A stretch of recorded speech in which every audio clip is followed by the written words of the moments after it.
In the beginning, when he left, I always thought of kind of revenge. Okay, I'm going to show him we're going to make the best out of our life so that one day he sees that we are so successful that he's going to be jealous or regret it.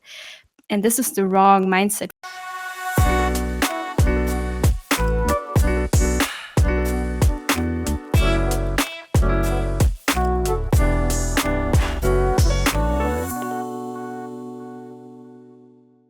Hello, I'm Sam. And I'm Amelia. Welcome back to Ask the Joy podcast, a podcast where we aim to build a better mindset for better relationships. Yeah, this week we are going to be talking about relationship, a bit of a sad story about a relationship, and it's a story about a guest who had a family dynamic or family relationship that changed in her 20s. Yeah, someone who she thought would still be in the picture, but has essentially left it. Yeah, also interesting person that we're bringing on this week is an Asian German. We hear a lot about Asian Americans, Asian Australians, but we've never talked to an Asian living in Germany. So we're also excited to dive deep into this one in our episode as well. Yeah, welcome Khoulap.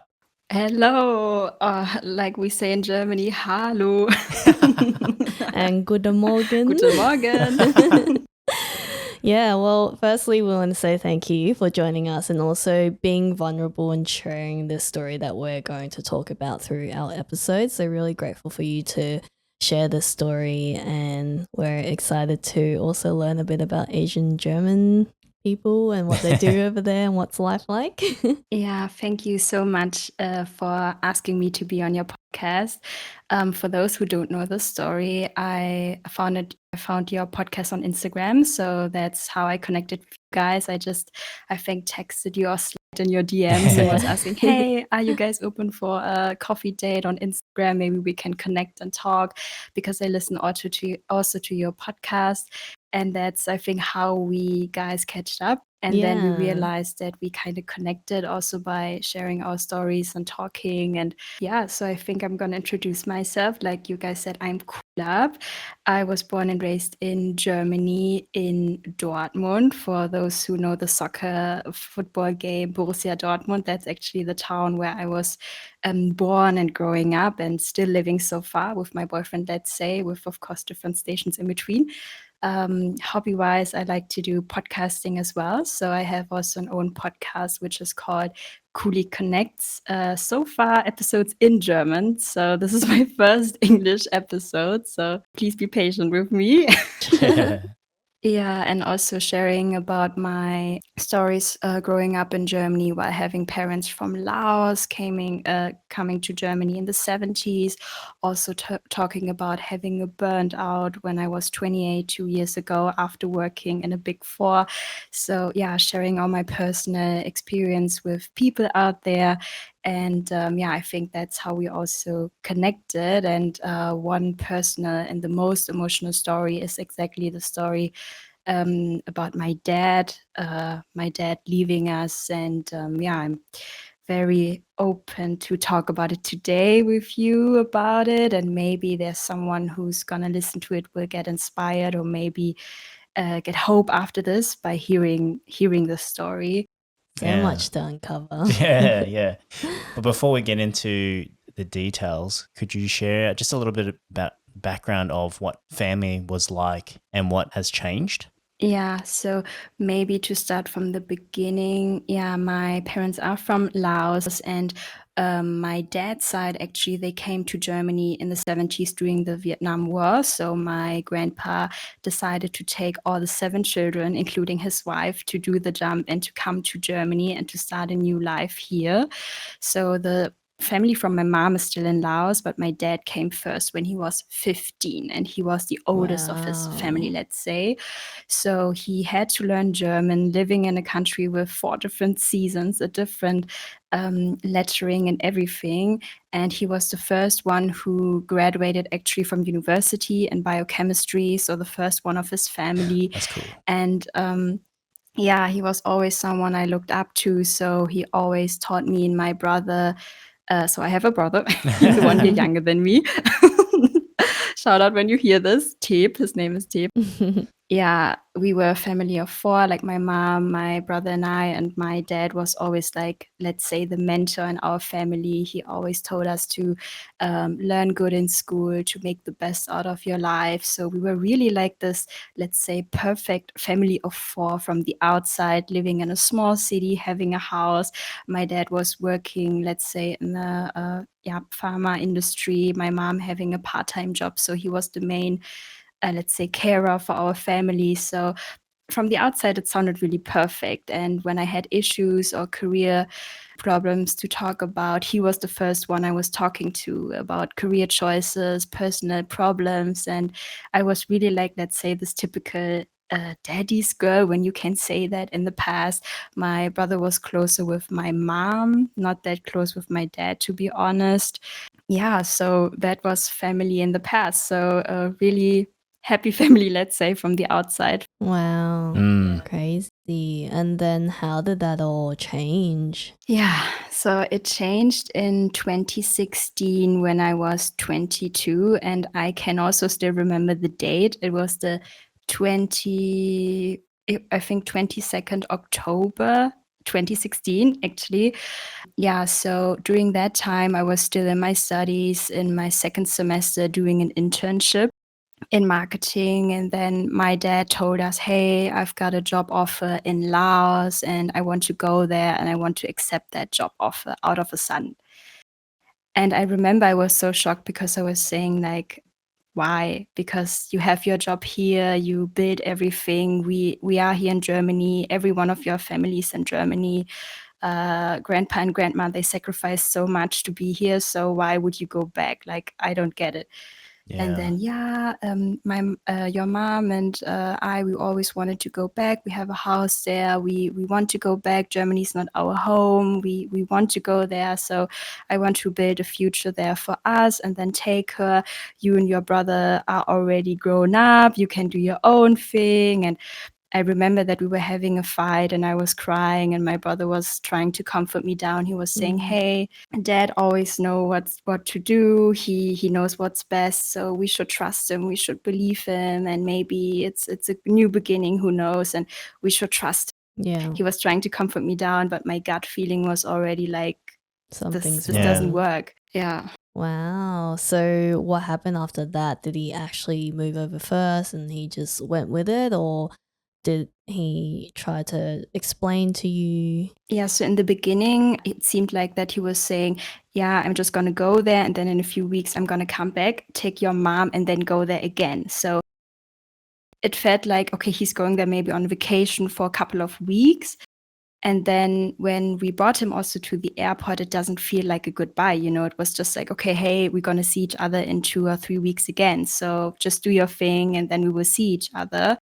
And then the last day, I remember we were sitting in the living room because my mom, she was sick during that time and she had to do some doctor's appointments. And he was like, yeah, please do the doctor appointments with your mom. Take care of your mom. I'm going to send you guys money. I'm going to give you a call and please take off mom and take care of her and be good children.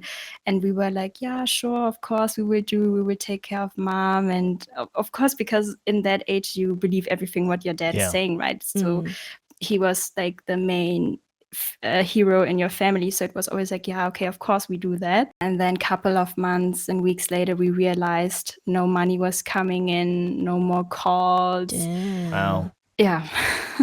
So what happened then? Did you try to reach out? Did you try and like find a phone number to call? We were still in contact on WhatsApp, and there were rumors in our family going on that there's something with my dad and different kind of rumors and stories, but we did not want to believe about it. And then I remember when there was no money coming in anymore, because in the beginning he was sending money and he was calling us, but then in the end, nothing happened. Jeez. And then I remember I was at uni in the library and I had a missed call from my mom. Your uncle from Laos called me this morning. And I was like, yeah, okay. And then she was like, yeah, your dad has a new wife. What? She's younger and she has a first child from another marriage. And yeah, he's seeing someone else. That's Far out. crazy. Like trying to imagine where everything felt so perfect and it seemed like he was there to guide you guys and mentor and just let you lean on him to change and just move away and not come back. This just feels very, I don't know, like a flip of a switch sort Yeah. of situation. Yeah, I think exactly like you were describing it. It felt like someone, took your heart out of your chest. Like it felt something like that. Like someone was putting a hand into your body and taking something out. And I think deep down somewhere I knew something was up because I had already not a good gut feeling, and I knew that's strange. He's not sending money anymore. He's not calling us. We are doing these doctor appointments completely by our own. And another story is also that my mom had, I hope I pronounced it right, thyroid cancer as Yeah. well. So she had Yeah. like knots there. So the doctor said they had to do an operation to take it out completely. Yep. And he knew about this also the entire time that my mom was sick, but he was not flying back to Germany to be there. And that was already strange. This was also the time before we got that message. So my mom was sick also during that time. So it was really, I think, a few weeks after the operation that we found out that he had a new wife, Oh my Wow. was seeing God. someone. Yeah. Yeah, so you can imagine, because I was studying in the Netherlands near to Amsterdam, so I was only home in the weekend. So my brother was always with my mom, every day, every doctor's appointment, he was with her. So my brother was also Just so shocked. sad and frustrated, as a son as well. After getting the news and everything that's going on, how do you think that impacted the whole family? Yeah, of course, I would lie when I would say it didn't impact any one of us till today. So I remember also that when I got the news, I went to my student job during the day, and in the evening I tried to call him on Facebook, and ask him like, "Hey, why did you do that to us? Please give me a call." And I tried to call him so many times, and he just blocked my calls. And What? the Wow. only message that I got was 40 seconds, a voice message. I never wanted to hurt you, your mom, and your brother. I will always love you, and this is the only thing I can say, and that's it. That's so weird. Like something must have happened in between. Like, because I also have some like family situations that happen, and a lot of the times you go from the outside picture and you see, and then you can blame someone, or you be like, "Oh, the dad was in the wrong, or the family was in the wrong." But to me, it's like something must have triggered for that change. So, yeah, that's really interesting to hear how he just left like that. Yeah, I think when you hear that from the outside, you think, how can this happen out of a sudden? And you were asking, how did that impacted your family, in what kind of way?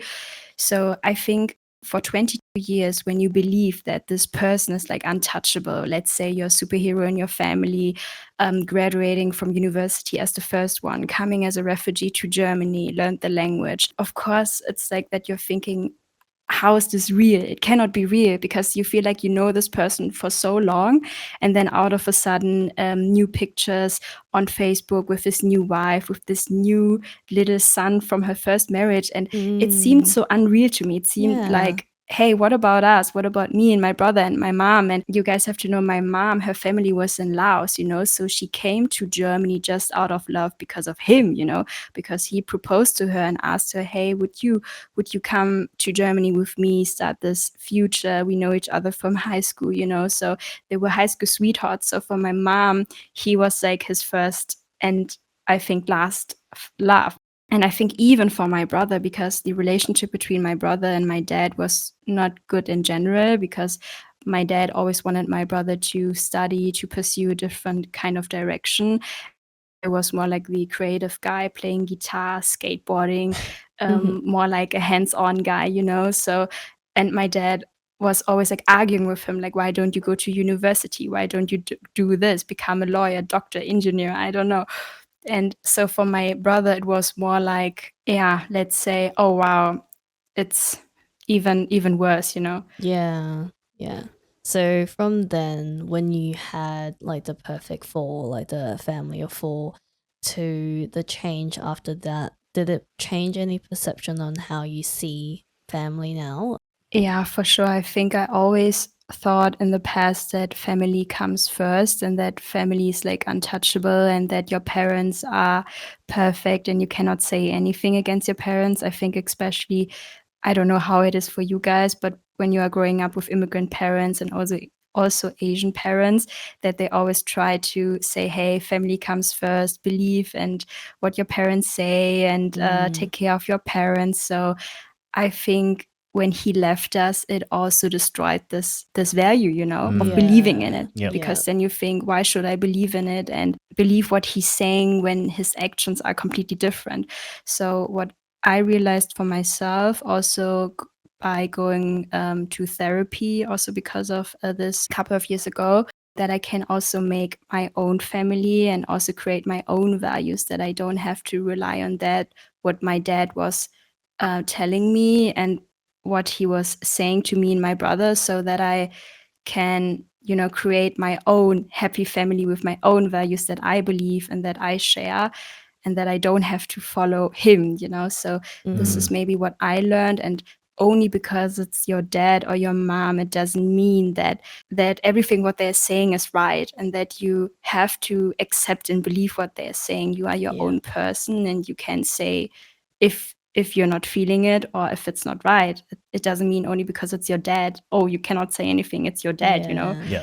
It's not a symbol for everything. Yeah, I believe in that too, because for the longest time, I'm quite the same, going through a lot of family challenges, family things that we had to go through. I always thought my parents were right. I think it's normal for a kid to think that your parents is right. But then once you grow up, you mature, you go through your own life, you realize parents are just humans too. They are also living life as they are trying to do their best that they can, and then sometimes they might make decisions that aren't right, and in your mind at first you might be like, hey, like you thought they were perfect and they do a mistake, and that becomes the biggest thing. But then you realize they're human too and they make mistakes, they make wrong decisions, and that's what the biggest thing I realized. And I didn't learn that until I would say in my 20s as well, 20s, mid 20s. And I'm like thinking about all the things that they've done. And I'm like, yeah, they're just human. And we can't always hold them and be like, they are the answer. So we need to figure out our own answers too. For sure. Like, I think when you also to realize that your parents can also make mistakes and that they're living life for the first time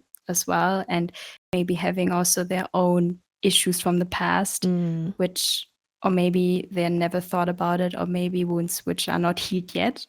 Yeah, I think also coming as immigrants to another country, I mean, we don't know what they have seen, we don't know what they experienced, so we don't know what trauma, let's say, they have. Yeah.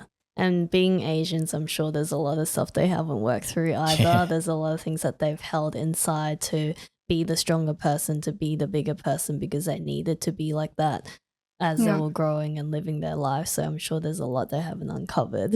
Yeah, for sure. Yeah, you mentioned before how your brother didn't seem to be phased about the change, but obviously, yes, he was a little bit upset. But how did you truly feel about the whole switch over and change?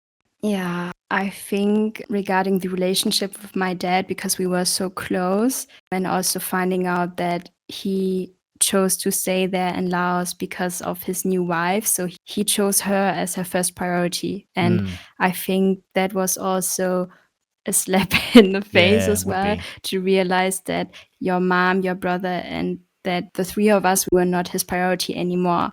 So you also feel kind of left out and not that important anymore. And I have one specific story about this to share. When in 2019 to 2020, I lived in Singapore because of work. So I was working there, and I thought, hey, maybe that's a good time or opportunity to reach out to him, to meet him, and maybe face to face, just to speak and maybe just to have closure with this. So I texted him and I was like, hey, I'm in Singapore for a while. Should we meet? I would come to Laos. It's not that far, 3-hour flight. Maybe we can arrange something. So I was reaching out to him on email, via email.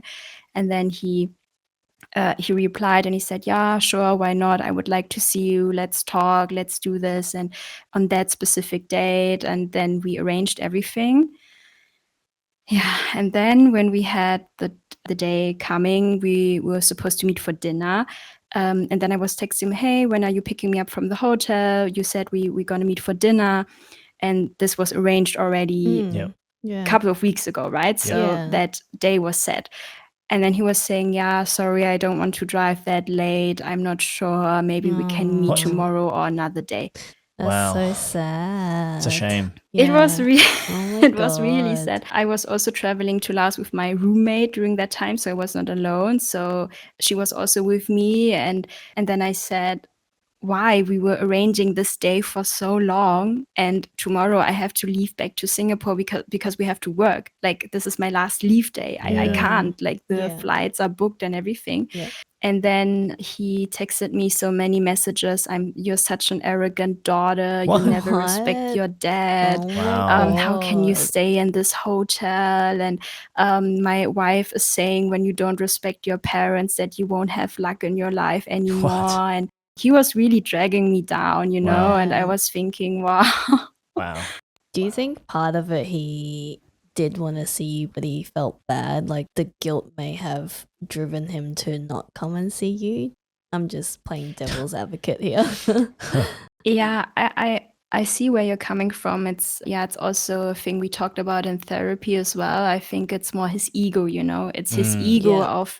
of thinking I didn't do wrong. Like, still today he's saying, I was there for you and your brother 22 years. I did everything for you guys, and I know I did wrong, but it's time that you forgive me. And yeah, his ego is so strong. He doesn't see anything. It's like, my wish is that one day you and your brother, we can have dinner with my new wife all together of us. And it's and even after those messages, a couple days later, he did not try to visit me in Singapore, even to ask for a new meetup. So he didn't reach out, like he He be didn't like, reach out. He didn't reach Jesus. out.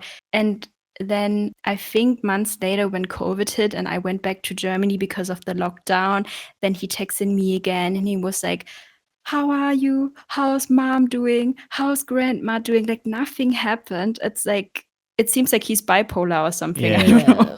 Wow, that would be so tough, and so sorry that you had to go through Yeah. that. Just listening to it, Yeah. it's just, yeah. You haven't spoken to him ever since that moment? After that, we were trying to be in contact on email. You know, I don't have his number. He doesn't have mine. I blocked him on Facebook because he's posting there a lot with his new family. So I thought, hey, that's kind of toxic to me. But then there was also another fight. And I think since then we didn't texted each other again because his youngest sister, my aunt, let's say, she has Down syndrome, right? And during COVID, she died because of COVID. So in Oh, wow. 2021, it was his youngest sister. So everyone was trying to reach out to him. I sent him an email and nothing back, you know. I think maybe because of the lockdown, he also couldn't maybe fly from Laos to Germany, I think, because of the borders. But I think I also sent him so many messages about it that I don't understand why he's not reaching out to his siblings, to grandma and everyone. And that also went into a fight again. And then he texted me, yeah, you're dead for me. You're dead What? to me. He Like, said that yeah, to you. like Oh he my texted it Jeez. to me in an email. And then since that, I think I was crying. I was really down and depressed for, I think, kind of a week. And then my boyfriend also, and we talked about it. And then I decided, hey, I'm going to cut him off. Mm. It's not good for my mental health. Yeah. It's not good for my mindset. Yeah. And Mm. since then, even I should have done already after Singapore, you know, but I did Yeah. not. And then after that point, I thought, hey, and also when we went to the funeral of my aunt, and then he was the only one who was not there, all his Wow. siblings, grandma, Wow. grandpa. This is also really impressive, you know, when you see everyone except of your dad and everyone knows that. Mm. It's not a Yeah. good feeling. Yeah, I can imagine. Yeah.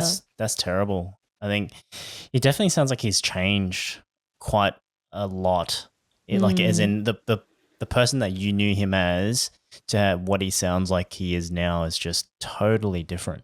And Question for me that I'm curious to know, because I'm the older sibling, and being the older sibling, sometimes you feel like there's a responsibility to help look after like other siblings or even parents, or at least just be there.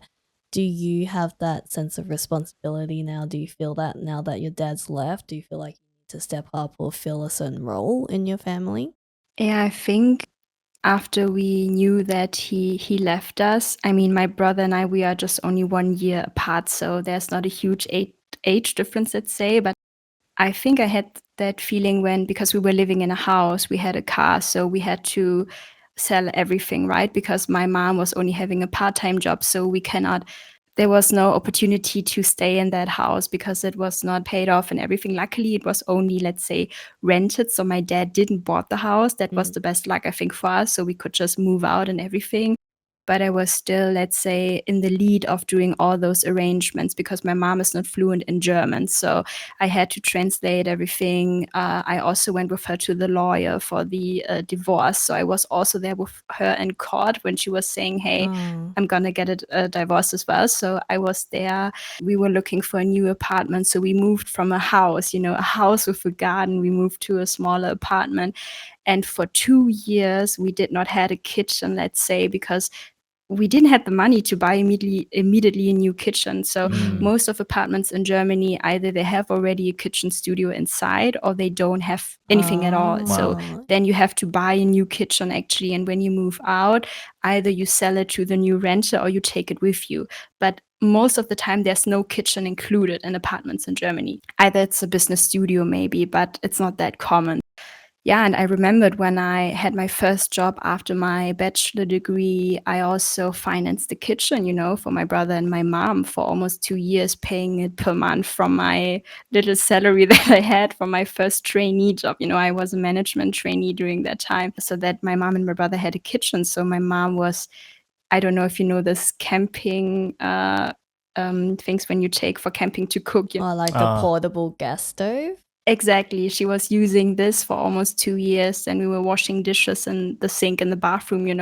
I think in that moment, I realized, wow, that's kind of to take care of your family now, because all of my other friends, they were still doing their master degree. After bachelor, they were saying, hey, I'm going to go abroad. I'm going to do my master degree. And for me, it was like, I can't. I'm going to work as soon as possible because I need money. Maybe then my life would have been different. I don't know. But in that moment, I really felt I have to take care of them.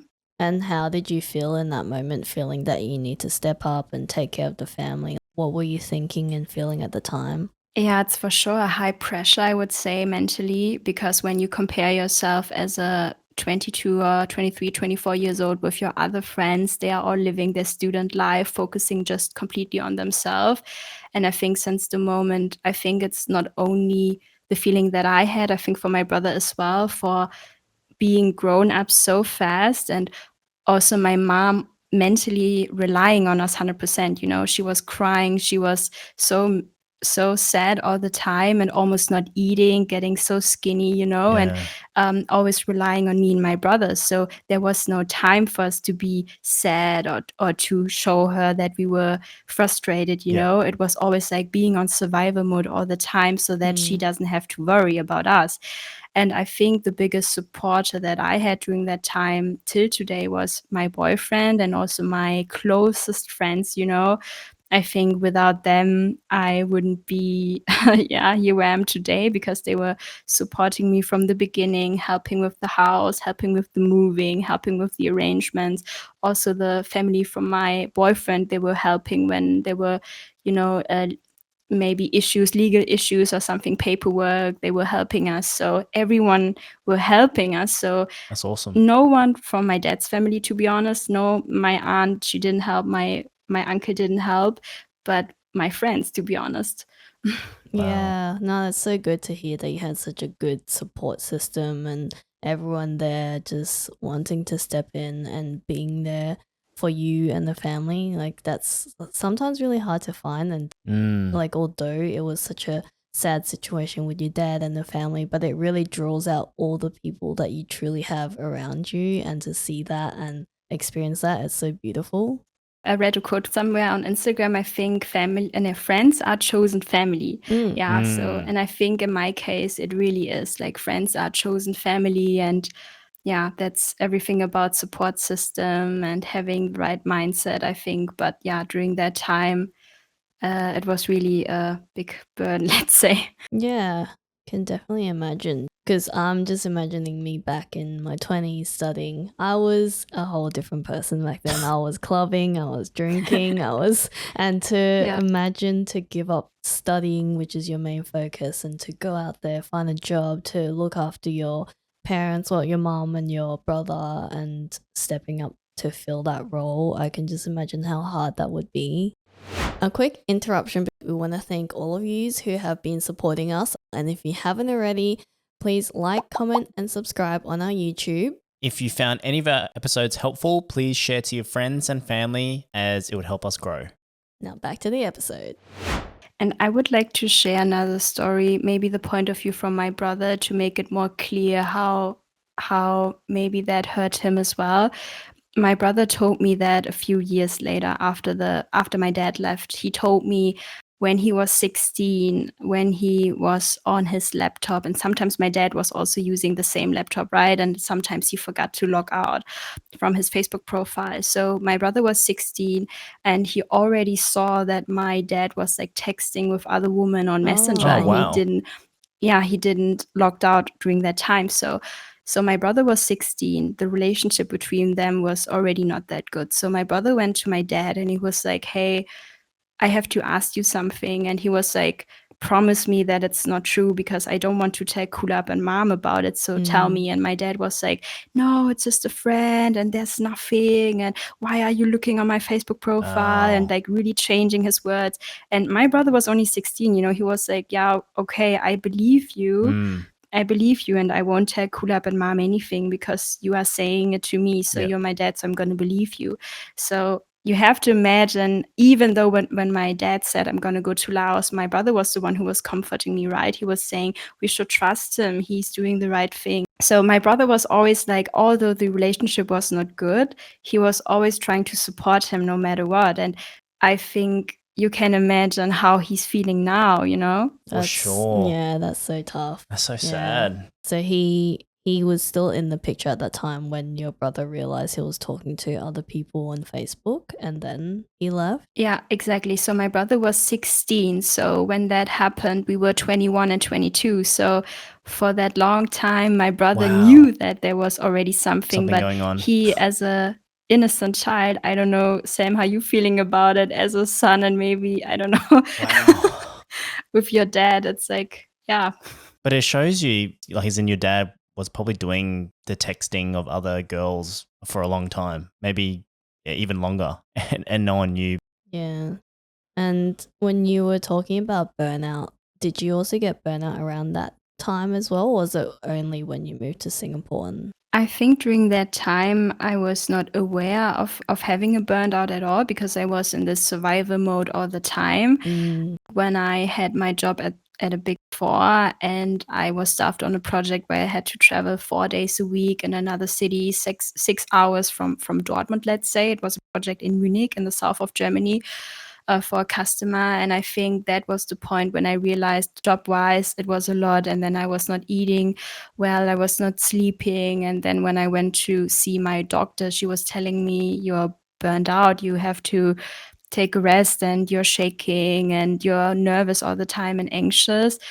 I think when I was 28, so yeah, 6 years being on survival mode, focusing on your career, doing everything. I think that was the turning point in my life. 2 years ago, where I realized I can't. And I think it also affected my body in a way of losing a lot of weight, not eating well, not sleeping well. And I think the job at a Big Four was, let's say, the top of it. And then I realized, wow. And then I was also jobless for a while, 3 to 4 months, not knowing what to do, just trying to rest, focusing on myself again, having a work-life balance. But I think that was the time. So it was a process. It was not an immediate burnout, let's say, because I was not aware of it. It was more like my body was telling me, stop. It's enough. Yeah, like accumulated over the years, especially from studying to just going like Straight into survival mode. Yeah, like just accelerate, foot down, Yeah. pedal to metal. No, is it? Yeah, pedal to metal. Pedal to Yeah. What does it mean though? Pedal to metal. We don't have that in When German. you accelerate, you know how the car, the accelerator, pedal. that's the pedal, and to the metal, which is the floor. So pedal to metal. Oh, Yeah. okay. Wow. Yeah. New term for you. Okay. Pedal to metal. Okay.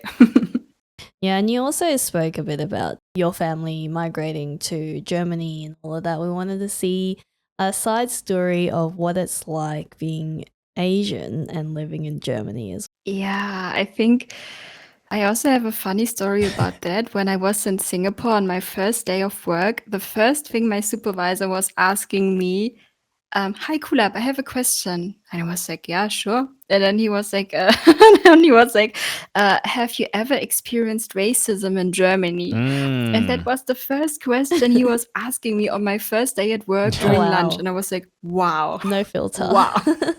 That's a really well thought question because my brother and I, we were growing up more in a more to the countryside, let's say. So we were the only Asian kids in our school and class. So I don't know how it was for you guys in Australia, but always the question, where do your parents come from? How do I pronounce your name? Because Khoulap is not a German name, obviously. It's more like Khoulap. What does it mean? Is it a boy or a girl? And it was always like when the teacher was reading the attendance list, and then he always had a pause on a specific name, and he was like, oh, there's a name I don't know how to pronounce. And I was like, yep, it's me. That's me. Khoulap. Everyone, they know Thailand, Indonesia, and Vietnam and Cambodia, but Laos it was a black box to many of my friends in the time. I think with traveling now and Instagram and social media, they know. But in the past, it was more like, is Laos a city? What kind of language do they speak? Yeah, it was always like annoying to explain. And I think even for my dad, he was fluent in German. So when you were talking with him on the phone, you didn't hear any accent. So he was very, very fluent. But my mom, in comparison to that, had really struggles learning German because the grammar in German is really hard, right? Many people are saying German is a hard language. It has a lot of articles and the grammar is really hard. So for her, it's like a struggle till today. But I think in general, the family from my dad and also us, we integrated quite well. So we blended in the German, let's say, culture and society. It was always like, just follow the rules, just go to school, don't make any noise, don't make any problems, just do your thing. And so I think for Asians living in Germany, we integrated quite well. Yeah, that's good. Yeah. So no racism? I would like to know the answer to that question. Or even getting teased. You didn't get teased at all? Oh my God, of course. Like, children can be the worst. And it started already in kindergarten. In kindergarten, they were asking, do your parents eat dogs and cats? Oh my God. Yeah. How do I pronounce your name? And then because I was always the smallest one in class as well, the guys, they were always trying to lift me up like I'm a doll or anything. And the teacher was saying, hey, stop it. Khoulap is not a doll. Put her down. And all that stuff. Yeah, so racism was there for sure. One moment I also had when I went with my mom to a doctor's appointment, and then the assistant was telling me, oh, your German is really good. It's really fluent. And I was like, yeah, of course it's good because I was born here. Yeah. And she was like... And then she was like, huh? Actually, now that you say that, I've actually got that before too. Yeah, just because I have black hair and not blonde and blue eyes, so racism for sure. Also my brother, when we were going somewhere, ni hao, xing shang shong, and all that stuff. Definitely got those. All the time. You're like ching chong, ling long, ting tong. Sure. In Australia, the same, or would you say it's less? Yeah, 100%. For me, I've gotten like the Japanese, like what's it called? Konnichiwa. Yeah, konnichiwa, or like do like the Chinese the eye thing. and the ching chong, ling long, ting tong. I've gotten those, but I was always a person that was quite oblivious, or I didn't really think much of it. So when I hear it, I just ignore it and go off with my day. So it didn't really affect me. But I know there are some people who might be like, wow, that was quite rude. No, for me, it's totally different. I was constantly bullied and a lot of racism in my experience. It wasn't good, to be honest. So, yeah, it sometimes even got physical. So, Oh, yeah. wow. Yeah. And I went to all boys school as well. So I think, boys are immature. Yeah, but going through all the stuff that you shared, all the lessons that you've learned throughout the whole journey from your dad leaving and to where you are now and finding your own family through friendships, could you share some lessons that you would like to share to others that you think would be helpful? If someone would ask me what have you learned about it, it's still a process. I wouldn't say that till today I have 100% closure of this. I think it's something, it doesn't heal. I think there's no deadline where you can say, hey, from today on, there's no pain anymore and that everything is healed. I think it's still a process. I have sometimes a lot of days where I still think about it or have memories of where he left us or what he said to us. But I think through therapy and also having close friends, I realized that I can make my own family. I can create my own happiness. I don't have to make it dependent on other people in my life, and just believe in yourself and also try not to please anyone or everyone. Like I don't have to make my dad proud. At the end of the day, I don't have to make him proud. I don't have to make my mom or anyone proud. It's just that I have to try to be happy for myself and focus on myself. Because also in the beginning, when he left, I always thought of kind of revenge. Okay, I'm going to show him, we're going to make the best out of our life so that one day he sees that we are so successful that he's going to be jealous or regret it. And this is the wrong mindset when you think you're trying to make a revenge or to make him proud or to show him. No, you don't. That's because then there's no ending for you as well, because then you put yourself so much under pressure and you think, oh, I have to show him, I have to show him. He's his own person. I am my own person. And he was there for me 22 years. That's fine. I learned from him also other values and other things, but that's it. He was kind of a teacher who was there for me, but from now on, I'm my own person. And actually, the day since he left, when I look at my life now, everything changed to the positive way. And I think in the beginning, you think, oh my God, why is this happening to me? My friends, they have a perfect family and no issues. Why do I have to be in the survival mode? But now with 30, when I'm looking back, hey, there's nothing I wouldn't change, to be honest, because otherwise I wouldn't be so resilient, I think, reflected about it and just doing my own thing, It's, yeah. And I think it also built you to know how to find happiness for yourself rather than happiness for other people and what other people would do that are making them happy, but it might not make you happy. So it definitely has taught you something valuable. Yeah, I think, I don't know if you guys see it as well. When you read it at books or when you hear inspirational speeches, I think from hard times, you learn how to be stronger. And I think it's always a typical quote when you read that and you think, yeah, but actually it is. It makes you stronger, right? And then also that you know what you want in your life, what you want for your future and what not. So I think my dad has its own trauma by coming with 15 to Germany as a refugee, always being that perfect son for his family, taking care of his siblings when he was 15. So I think he has its own issues why he's acting the way like he's acting. And to be honest, I don't hate my dad. I don't hate him. It's not hate. It's just sad to see how it developed. But also I know that he's hurt somewhere because of specific reasons. He's never been to therapy actually, and the sad thing is that other people have to go then to therapy instead of those who are hurting. That's so good to hear how you can see the bigger picture rather than what's immediately happening, because some people would directly blame that one person or the situation, but it's so good to hear that you can see that maybe he's hurting somewhere as well that might be affecting him in terms of what made him decide on this decision. But it's just good to see that you can see outside of that. Yeah. I think another thing to add to that is, yes, he may have left you after 22, but if you think about it, he's paved the way for you and your brother up to 22. and that's giving you and your brother a free reign to sort of develop your own life and values and morals from that point, which is what you've done. So it's really commendable.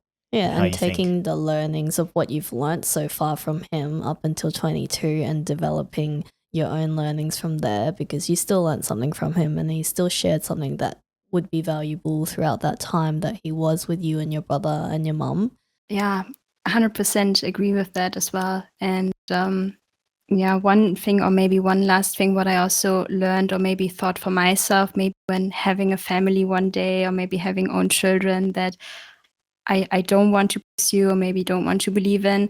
I think it's when you're becoming a parent, even a dad or a mom, I think there's no deadline to say, hey, I was there 22 years for you.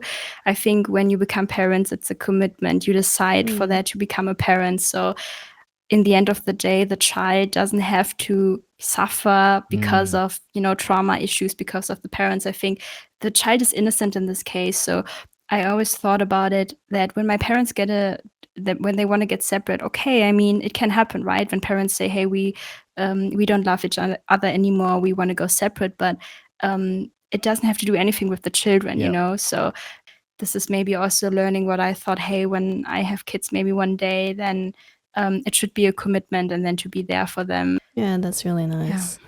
You did share something that was more offline. You said you can't change your past, but you can change your mindset. So I just wanted to understand your thought behind that and how you came to that, which I also believe in. Just wanted to see your side of the story.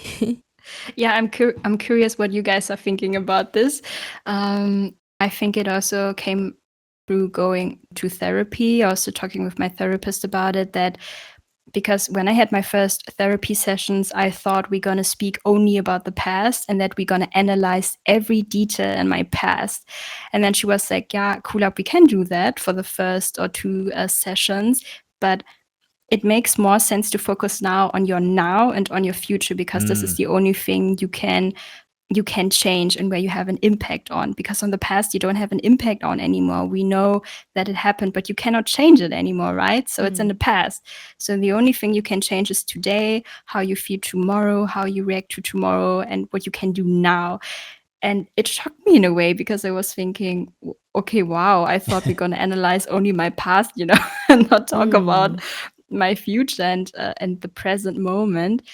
But I think it made totally sense that to work on your mindset now and to have the tools that you have now, how you can react on things. So I think that's what I meant about you cannot change the past, but you can change your mindset. So you can, let's say, I don't know, working in an IT field, you can just reset your laptop or computer, your brain, and just do a software update, in your brain. So it's how she explained it to me. You can just do a new upload, just just start fresh. It sounds funny, right? But I think it's kind of true, just to reset your brain again and just to reset your mindset. So that's what I meant with that. No, I believe in it, and how I see it as well. Even if you are to look into the past, the mindset has such a big impact on how you see things. Because, for example, I also have a broken family. So I have a stepmom and a stepdad, so essentially 4 parents.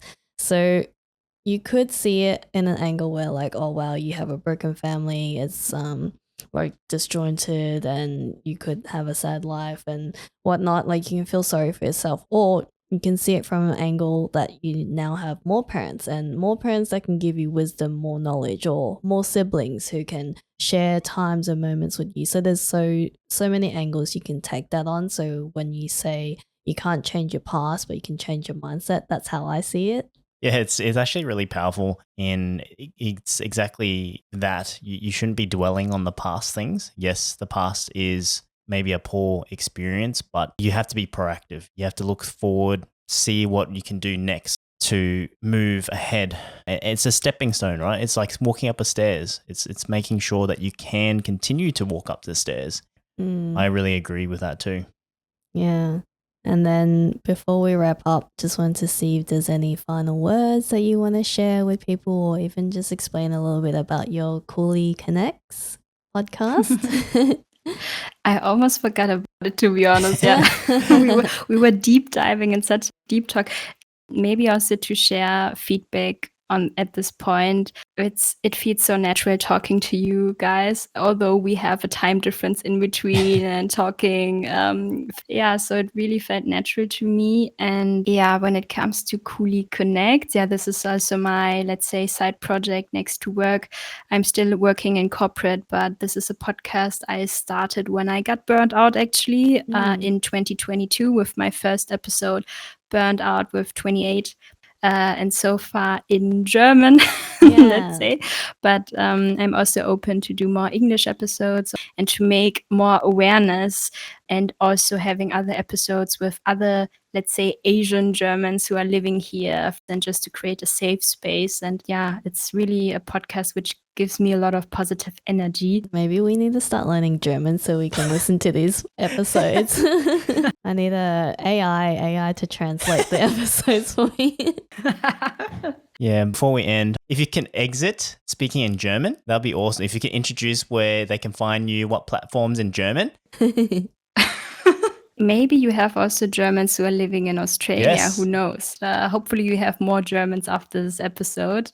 Okay, then I'm gonna switch to German. Ja, ich bin Khoulap und ich habe auch einen Podcast, der heißt Khouliconnects, und den findet ihr auf Instagram, Spotify und ansonsten auf allen anderen Podcast-Plattformen. Ich würde mich freuen, wenn ihr mir folgt und einfach gerne meine Podcast-Folgen weiterleitet, und hat mich sehr gefreut, heute hier zu sein. Danke. That sounds so aesthetic. That's awesome. I need to learn German. Yeah. That was so cool. Do you have any guesses? I can hear a little bit. I just heard the last part. Spotify. Danke. Thank you. Look, thank you again for joining us at the time, especially with the time difference with Germany and Australia. So thank you again. We really appreciate that. Yeah, and opening up in such a deep topic, and I can only imagine how hard it would be to share something like that and being broadcasted across to Australia. So thank you so much for sharing. No, thank you. Danke to you guys as well. I also was a little bit nervous on specific parts. I also realized, oh wow, it was really like going back, doing a time travel, thinking about specific moments again, reliving them again in my mind. So it was definitely not an easy topic for me, for sure. Yeah, I hope when someone is going to hear that they maybe don't feel less lonely anymore. Yeah. Well, thank you for everyone that's joined, and we will see you guys in the next episode. Goodbye. Peace. Tschüss.